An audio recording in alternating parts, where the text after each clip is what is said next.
Okay, so this is a story I've needed to get off my chest for years.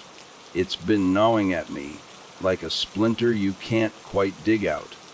It happened a decade ago, but it feels like yesterday. Honestly, it's so messed up I've never told anyone about it. But here goes. This all went down in a place called the Weeping Woods. Yeah, creepy name, right? It's miles from civilization, totally desolate. Let me back up a bit and explain how I even ended up in that godforsaken place. See, I was in college, studying social sciences with three friends, Liam, Noah, and Maya. We were all obsessed with weird stuff culture, history, myths, the occult, you name it. We were looking for a research project, something different, something with an edge. It was Liam who suggested the Weeping Woods. He grew up in Pennsylvania, near this creepy forest with a seriously disturbing legend. Maya, our resident folklore nut, was instantly hooked. Road trip, camping, and a research project all rolled into one. Hell yeah, she said. No way anyone else is doing anything this cool. I couldn't argue with that, and Noah, well, he wasn't thrilled about the spooky stuff, but he went along with it. So, we packed up Liam's truck, this beast of a Silverado that could haul anything with tents, food, supplies, and all our recording gear. The drive up to Pennsylvania was actually pretty chill. Liam and I took turns driving, and he filled us in on the legend of the Weeping Woods. Apparently, anyone who went in there came out, well, weeping. No one from his town would go near the place. We brought saws and towing cables just in case the roads blocked. Liam told us that old track leading to the woods is barely used. No groaned. Of course, we had to pick the scariest, most backwater place in the world. Maya just laughed. Damn right we did. So, why were people crying? I asked. It had to do with the Woodwick Walker, Liam said. They were forced to leave people behind, but they could never really explain what happened. Some mumbled about a man in the woods, part of the forest itself. Maya was practically bouncing in her seat. Oh, I love this. Tell us more, Liam went on. The one thing everyone agrees on is this: don't look at his face. If you see him, close your eyes. If you can't do that, stare at your feet. Nothing else. Dude, you got really serious just now, Noah said. Liam cleared his throat. Did I? Sorry, I guess it still freaks me out a little. Have you ever actually been to the Weeping Woods? I asked. Just to the edge, Liam admitted. This legend scared the crap out of me as a kid. I grew up in a wooded area, and I'd always imagined seeing him between the trees. I raised an eyebrow. If you're so freaked out, why'd you suggest it for our project? Only way to overcome a fear is to face it, right? He said. Maya nodded. True. I gotta admit, the way Liam talked about it, it started to get to me too. Even Maya was a bit more subdued, and Noah was practically shaking in his boots. But we pressed on. Finally, we reached this tiny town in Pennsylvania. It was so small. I couldn't believe anywhere could be more remote. There was just one diner, and we stopped for breakfast. When we told the waitress where we were going, her face went white. Promise me you'll keep your eyes on the ground in those woods? She pleaded. We laughed it off, but she was dead serious. As we left, Liam said, See, it's a whole thing out here. And you thought this was a good idea? Noah groaned. Relax, guys, Liam said. It's just a legend. Maya, ever the researcher, chimed in. We should come back here after and interview her and any other locals. It'd be great for the project. Hell, we should interview Liam too, I said. He's got plenty to say about it, but Liam just sighed. Yeah. Get in, we're losing daylight. Just how far is this place anyway? 20, maybe 30 miles, Liam said. No one really knows for sure. Now's what? Noah asked. How far the Weeping Woods actually are, Liam replied. The road there is kind of weird. You'll see. He wasn't kidding. The turn off was this barely visible dirt track, all overgrown and littered with branches. The road itself was a nightmare, twisting and turning with no logic. We felt like we were going in circles. We've turned every which way, but the compass still says northwest, I said, pointing at the dashboard. Liam nodded slowly. The road leads northwest into the Weeping Woods, no matter what. That doesn't make any sense, Maya said. Told you it'd be weird, Liam muttered. He was getting tense. You good, bro? I asked. Yeah, sorry, he sighed. This road just gives me the creeps, that's all. Just then, we rounded a bend and saw it, a massive fallen log blocking the road. Perfect. No, groaned. Liam swore under his breath. I'll take care of it, I said. No worries. Marcus and I will get some pictures and video while you work, Maya said, grabbing her camera. I stepped out of the truck. The first thing that hit me was the silence. It was this deep, heavy quiet, broken only by the wind rustling the leaves. It was weird. I felt like I had to whisper. A thick fog had rolled in, making everything seem even more muffled and eerie. I walked to the back of the truck and Liam joined me.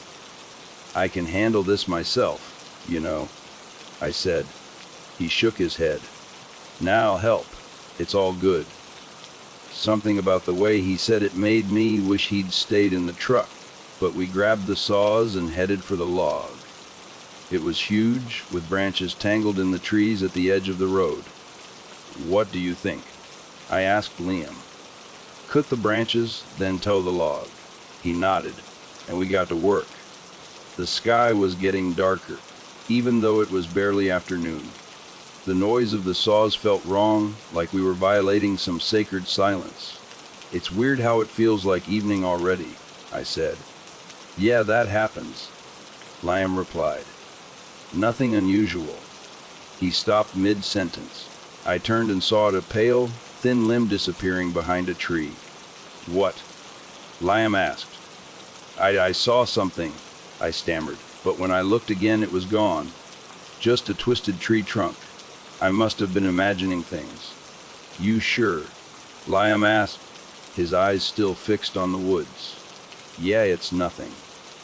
Fog's messing with my mind, I said, trying to laugh it off.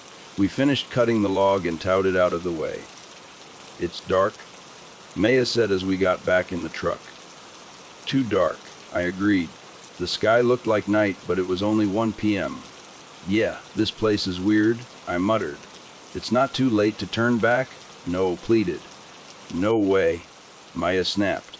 We've come too far. I got some footage while you guys were sawing, Maya said, lowering her voice. And I talked a little about Liam's behavior too. I glared at her. Really? Of course, she said. His little freak out might be the best part of this project. She wasn't wrong, but it still felt weird to be analyzing our friend behind his back. I don't like it, Noah mumbled. You don't like any of this? Maya retorted. Liam got back in the truck, looking pale. Finally, let's get going. We set off again. The fallen log we'd just moved drifted past my window, and I thought I saw another pale limb vanish behind a tree. I tried to ignore it. The road seemed to narrow, the trees leaning in. We could barely see the sky anymore. With every turn, the fog thickened and the daylight faded. At least the road's clear, I said, trying to sound positive. Liam switched on the headlights. I couldn't see anything beyond the nearest trees, and honestly, I was relieved. There's a little more to the legend, Liam said after a while. We all looked at him. The victims of the walker, he explained, they're said to remain bound to the Weeping Woods. They're spirits. He glanced at the rearview mirror. Some say they've seen those spirits trying to leave, but they can't. They're trapped. You able to move on, Maya said quietly. Something like that, Liam replied. We didn't talk much after that. The rumble of the truck and the growing darkness were almost hypnotic. Finally, at 2:45 p.m., we reached the end of the road. It opened into a small clearing. Holy crap, there's a car, I exclaimed. Liam looked over. Noah and Maya leaned forward to see. Oh God, Noah whispered. How common is that? Maya asked. Liam cleared his throat. Not very. But there's a legend we're not the only ones who've braved the weeping woods. I peered into the car. It was empty. Probably just someone exploring, like us. Yeah? Liam agreed. So this is it? Maya asked. Yep, Liam said. Past the tree line, that's the weeping woods. Looks the same as the rest of these woods, I pointed out.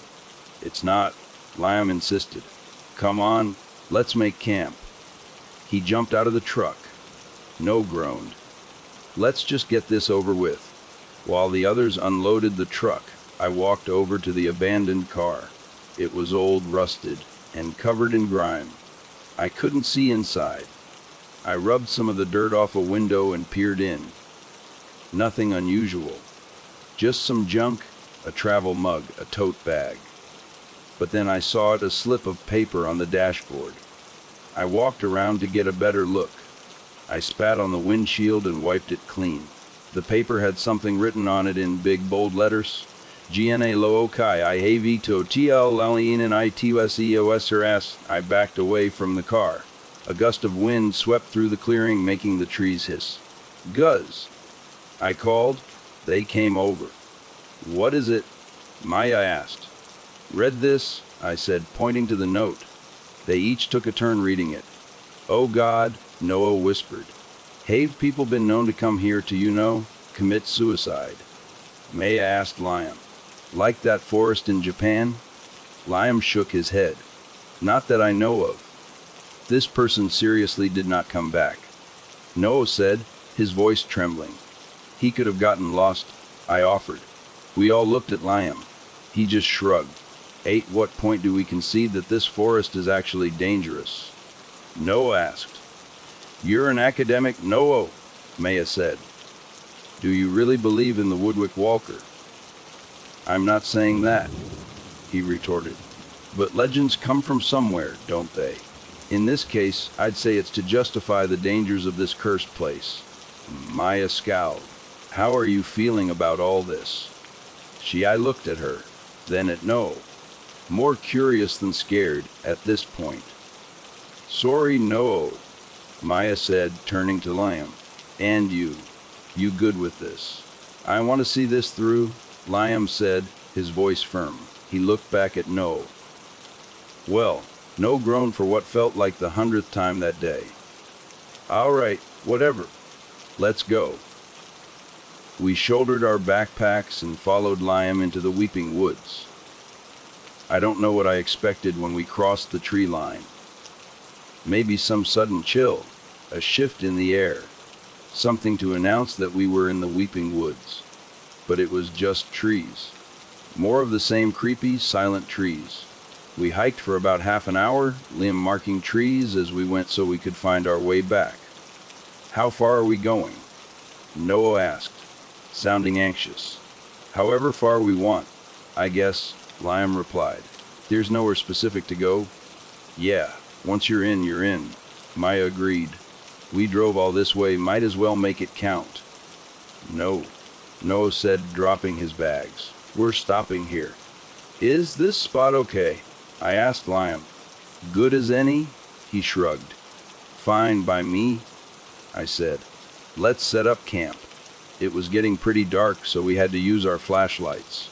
I pitched the tents, Liam gathered firewood, Noah started on dinner, and Maya set up the recording equipment.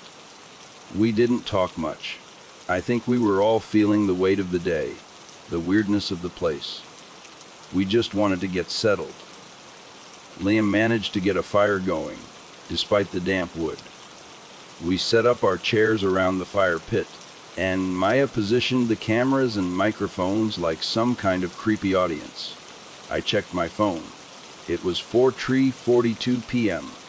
I looked up and saw a faint gray light filtering through the leaves. A breeze rustled past, carrying fallen leaves. "You have any bars?" Noah asked. I checked my phone again. Nope. Lost them all back on that road. "Told you it was weird," Liam mumbled. We talked for a bit longer, keeping our voices low. Every now and then, one of us would glance over our shoulder into the deepening darkness. It was like the shadows were alive, pressing in on our little circle of light. By the time we ate dinner, it was pitch black beyond the firelight. The wind had died down, but every now and then it would sigh through the trees, sending a shiver down my spine.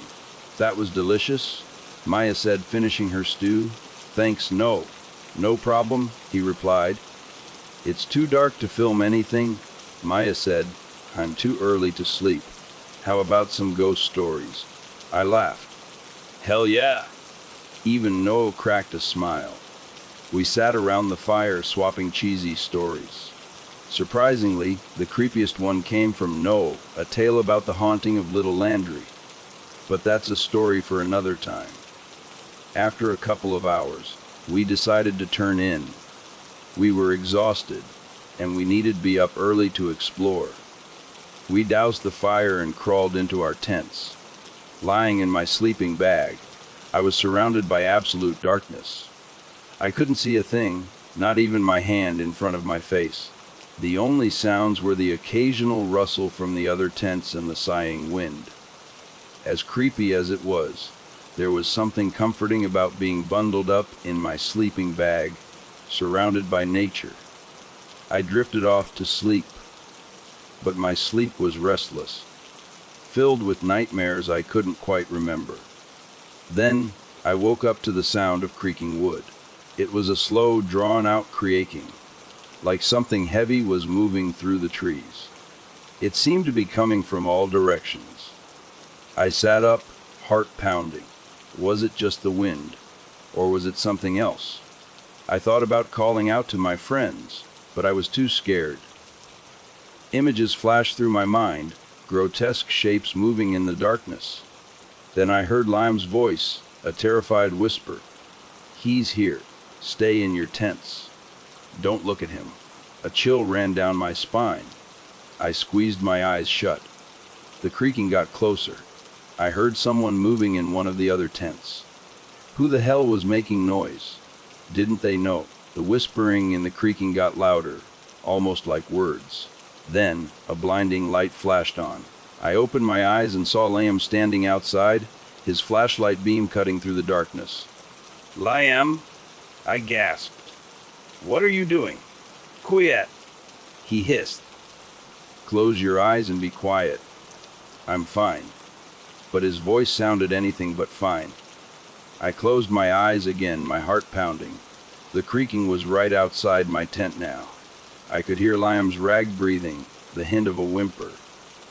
I almost started praying, but then the creaking stopped.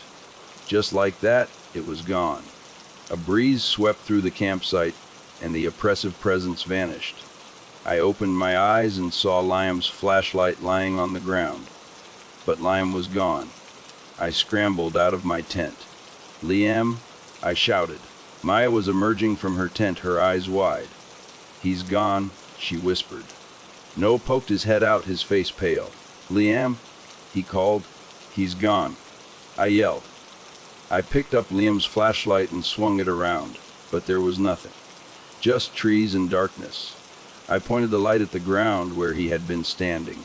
There was a clear impression in the mulch, but no footprints leading away. Maya started laughing. "Oh, this is great. This is absolutely fantastic." I frowned.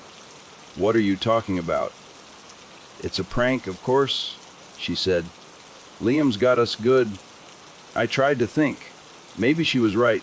Maybe it was just a really elaborate prank. "Are you kidding me?" Noah whispered. "You both heard the wood, didn't you?" "Yeah, but we're in a forest," I said. "A creepy forest." "Exactly," Maya agreed. "Liam's just pulling the prank of the century. He's probably got the whole thing on camera." "We'll never live this down," I said, trying to laugh. We'll look at the footage. That'll settle your nerves, right? No. He nodded. Let's see. Maya grabbed the camera that was pointed at our camp. I built up the fire again while she reviewed the footage. I checked my phone. It was 23:15 am. Ah! Maya exclaimed. Told you so. She crouched between Noah and me and hit play. We saw a grainy image of our tents, lit by Liam's flashlight. He was looking around, and for a moment, I thought I saw something in the background, but the image was too blurry. Is there audio? I asked. Should be, Maya said. Then why isn't there any sound? She shrugged. Must have been imagining things. Liam froze, his flashlight pointed into the darkness. Maybe he saw something off camera, or maybe he was just messing with us. He set the flashlight down and walked in the direction he was looking. We could hear the crunch of leaves under his feet. See? Maya said, pausing the video. That bastard pranked the hell out of us. She stood up. Liam, come out already. The prank's over, you win. But there was no response. She called out a few more times, and I even joined in, but Liam didn't answer. You still think this is a prank? Noah asked, his voice trembling. I looked at him unsure. Wes, Maya said firmly. No frowned. Then where the hell is he? Maya looked away. I sighed. Look, whatever this is, we have to find him. We can't risk him getting lost or hurt out there. Noah groaned and buried his face in his hands. That's fair, Maya said. It's freezing. Let's bundle up, grab some lights, and head out. I'll keep the camera rolling. I'll grab a knife, Noah said. Maya and I exchanged uneasy glances. To mark the trees, he explained, rolling his eyes. So we can find our way back. Ah, smart, I said. A few minutes later, we set out into the forest, following the direction Liam's flashlight had been pointing. We called his name, but our voices grew less confident with each repetition. The darkness seemed to swallow the light from our flashlights, making it hard to see. Liam, Liam, Jack, Liam. No, cursed. I've marked 15 trees. We should turn back. Okay, I sighed. We'll head back and try a different direction. As we turned, there was a sharp crack. Maya screamed. What is it? I asked, rushing to her side. She was staring at the ground, one hand clutched to her chest. Oh God. What? No, and I leaned closer. There in Maya's footprint was a bone. A broken old bone. It's human, she whispered. What? I said, shocked. How do you know? Because I studied this in a recent course. She hissed. That is without a doubt a human femur.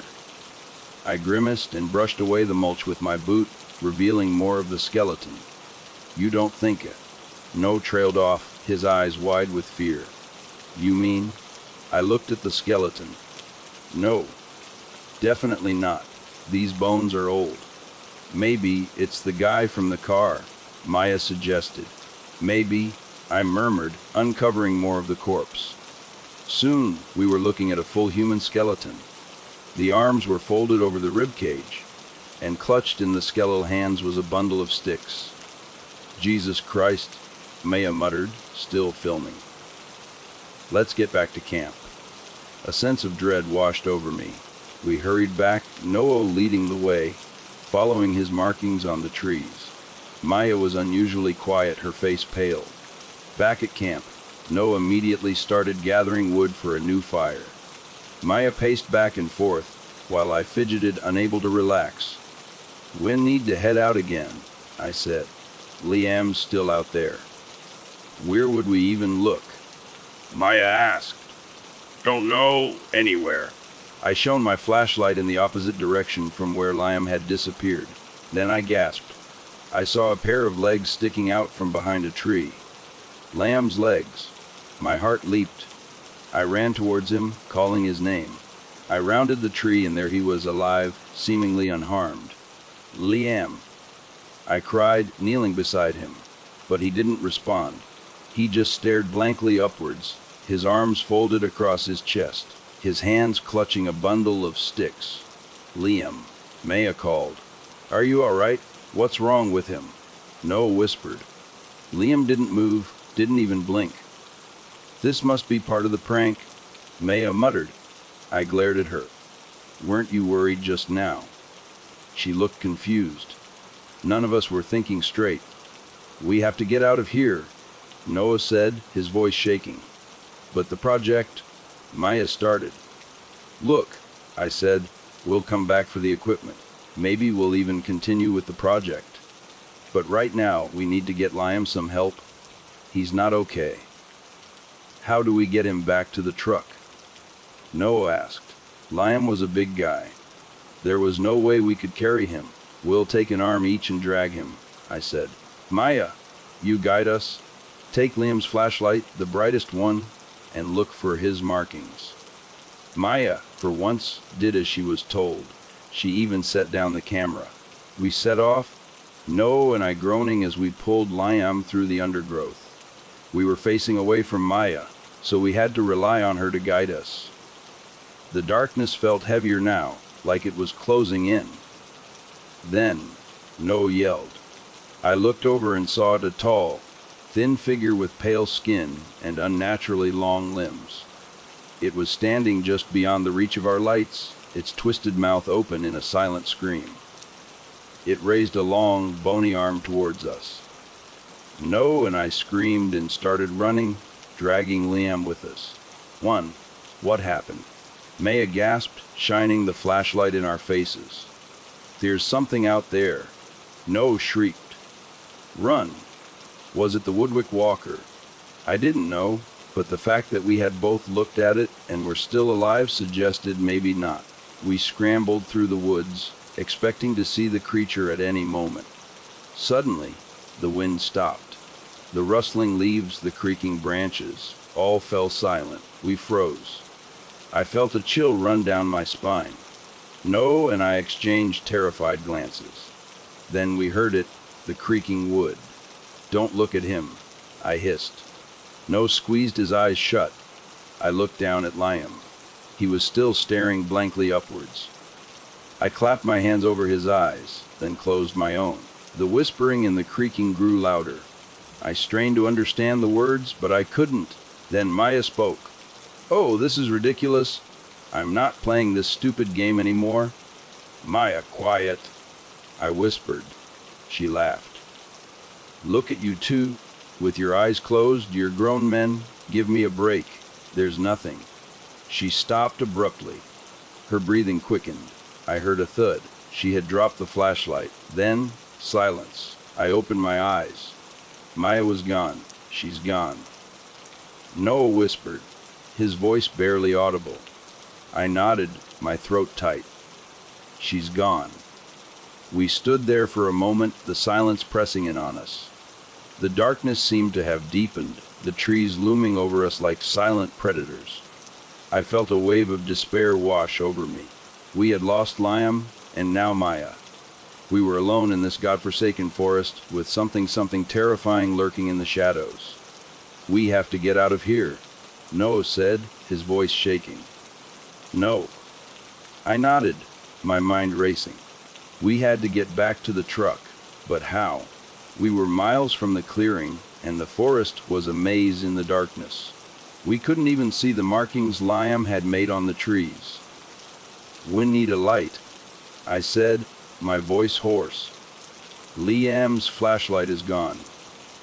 Noah fumbled in his pocket and pulled out a small penlight. It was barely stronger than a firefly, but it was better than nothing. We started walking, Noah leading the way, his light casting a feeble glow on the path ahead. We stumbled through the undergrowth, our hearts pounding in our chests. Every creak and groan of the trees sent shivers down our spines. We kept expecting to see that creature again, its pale limbs reaching for us, its twisted face contorted in a silent scream. But the forest remained silent, except for the sound of our own ragged breathing and the crunch of leaves under our feet. The silence was almost worse than the creature. It was a heavy, oppressive silence, filled with unseen dangers. After what felt like hours, we saw a faint glow in the distance. We quickened our pace, our hopes rising. As we got closer, we realized it was the clearing, and the headlights of Liam's truck were shining like beacons in the darkness. We burst out of the trees, gasping for breath. We had made it. We were safe. But the relief was short-lived.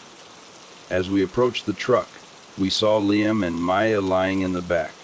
Their eyes blank, their bodies still. They were clutching bundles of sticks to their chests. No. No whispered, his voice breaking. I felt a surge of anger. Damn it, Liam, what have you done? We climbed into the truck, No taking the driver's seat. I sat beside him, my mind numb. We had to get out of there, get Liam and Maya to a hospital. But as Noah turned the key in the ignition, the engine sputtered and died. He tried again, but nothing. The engine wouldn't start. What the hell? Noah muttered, hitting the dashboard in frustration. I felt a cold dread creeping up my spine. We were stranded. We got out of the truck and checked under the hood. But neither of us knew anything about cars. We were helpless. As we stood there, the first rays of dawn began to filter through the trees. The forest was still dark, but the shadows were less menacing now. We could see the outlines of the trees, the twisted branches reaching up like skeletal fingers. Then we heard it. The creaking. It was closer this time, louder. It seemed to be coming from all around us. Don't look, I whispered, my voice trembling. Noah nodded, his eyes wide with fear. We stood there, frozen, as the creaking grew louder. We could hear the whispering now, the guttural sounds that seemed to slither into our minds. I squeezed my eyes shut, but I could still see the creature in my mind's eye. It was tall and thin, with pale, almost translucent skin. Its limbs were long and slender, ending in sharp claws. Its face was a grotesque mask of pain, its mouth twisted into a silent scream. The creaking stopped. We held our breath, listening. Then, a voice, a raspy, whispering voice that seemed to come from the very air around us. You look, I opened my eyes. The creature was standing in front of us, its pale face inches from mine. Its eyes were black pits, devoid of any light or emotion. I screamed and stumbled back, tripping over a tree root. I fell to the ground, my heart pounding in my chest.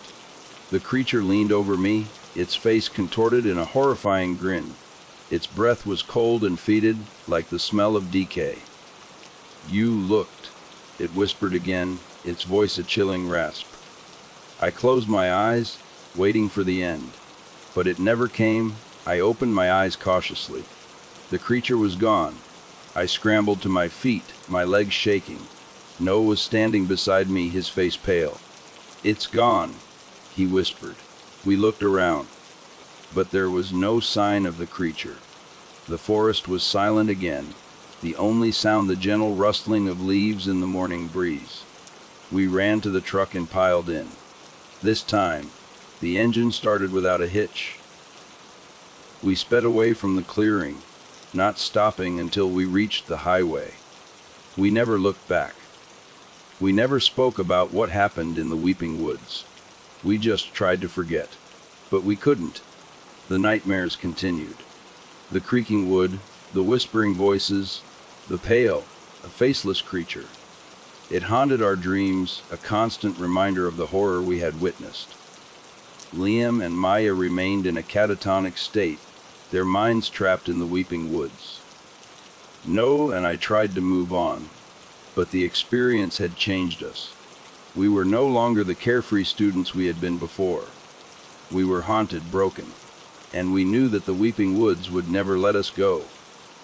The hospital was a blur. Doctors, nurses, tests, scans, the works. Nothing made sense. Liam and Maya were unresponsive, their eyes blank, their bodies still.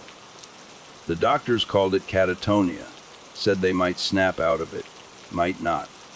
It was like they were trapped somewhere, their minds lost in the woods. No, and I were in shock. We barely spoke. We just went through the motions, answering questions, signing forms, trying to make sense of the senseless. Eventually, we were allowed to see Lime and Maya. They were lying in hospital beds, hooked up to machines, their faces pale and drawn. I held Lime's hand, hoping he could feel my presence, hoping he could hear me. "Liam, it's me," I whispered. "Please come back to us." But there was no response, just the steady beep of the heart monitor and the hiss of the ventilator. We left the hospital, feeling numb and defeated. We drove back to our town in silence, the weight of what we had experienced pressing down on us. The next few days were a blur. We went to classes, tried to focus on our studies, but it was impossible. The weeping woods haunted our every waking moment. We saw pale limbs in the shadows, heard creaking wood in the wind. We jumped at every sudden noise, our hearts pounding in our chests. We tried to talk about it, but the words wouldn't come. How could we explain the unexplainable? How could we describe the horror we had witnessed? We drifted apart, each of us lost in our own private hell. No dropped out of college and moved back home. I finished my degree, but my heart wasn't in it. I lost my passion for social sciences, for learning, for life itself. I got a job, a mindless, soul-crushing job that paid the bills. I moved to a town far away from any forests, a town where the only trees were the neatly trimmed ones lining the streets. I even cut down all the bushes in my yard, just to be safe. But the weeping woods still haunted me. I saw pale limbs in the shadows of my apartment, heard creaking wood in the silence of the night. I couldn't escape the memories, the fear, the guilt. Why had I survived? Why had Liam and Maya been taken? What had we done to deserve such a fate? The questions tortured me day and night. I couldn't sleep, couldn't eat, couldn't function. I was a shell of my former self, a ghost haunting my own life. One day, I decided to visit Liam and Maya. They were still in the special care facility, their condition unchanged. They lay in their beds, their eyes blank, their bodies still. They were like living statues, frozen in time. I sat beside Liam's bed, holding his hand. I told him about my life, about my struggles, about my guilt. I told him how sorry I was, how I wished I could have done things differently. But there was no response. Just the steady beep of the heart monitor and the hiss of the ventilator. I left the facility, feeling more hopeless than ever. I walked aimlessly through the streets, my mind a whirlwind of thoughts and emotions. As I passed a park, I saw a group of children playing on the swings. They were laughing and shouting, their faces filled with joy. I watched them for a while, a pang of longing in my heart. I remembered a time when I was carefree and happy, a time before the weeping woods, a time when I believed in the goodness of the world. But that time was gone, lost forever in the darkness of the forest. I continued walking, my head bowed, my shoulders slumped. I felt a deep sense of despair, a feeling that I would never be happy again. Then I heard a voice. "Excuse me?" I looked up. A young woman was standing in front of me, a concerned expression on her face. "Are you all right?" she asked. I hesitated, unsure how to answer. "You seem lost," she said gently. I nodded, unable to speak. "Can I help you?" she asked. I looked at her, my eyes filled with tears. "I don't know," I whispered. She smiled kindly. "It's okay," she said. "Sometimes we all need a little help." She took my hand, her touch warm and reassuring. "Come with me," she said. "Let's find somewhere to talk." I followed her, my heart filled with a glimmer of hope. Maybe, just maybe, I could find a way to heal, to find peace after the weeping woods. Maybe, with help, I could finally escape the darkness and find my way back to the light. It's been years since that night in the Weeping Woods. Years of therapy, medication, and countless sleepless nights.